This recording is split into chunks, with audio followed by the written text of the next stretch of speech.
Nasa 10% ng mga negosyo sa Bangaldan, Pangasinan na kadalasang nag-ooperate sa gabi wala pa ring business permit. May ulat si Claire Lacanilaw. Mahigpit na tinututukan ng Business Permit and Licensing Section ang mga negosyo sa Bangaldan, Pangasinan na kadalasang nag-ooperate sa gabi. Ayon sa BPLS, aabot sa 10% ng mga kahalintulad na negosyo sa bayan ang wala pa ring business permit. Tinututukan din namin yung mga business establishment na nag-ooperate ng from 4 p.m. to or onwards paggabi kasi yun yung mga hindi pa kumukuha ng business permit. Pag tuwing lumalabas kami ng araw na nag-inspect, sarado sila, wala kaming makausap doon. Kaya talagang gabi kami, hapon kami pumupunta.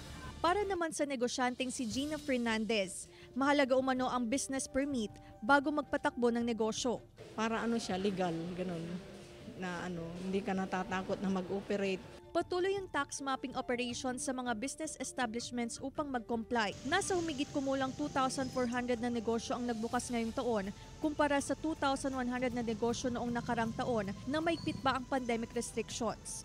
Kasama si Ron Alistair Taniedo, Claire Lacanilaw, 1 North Central Luzon.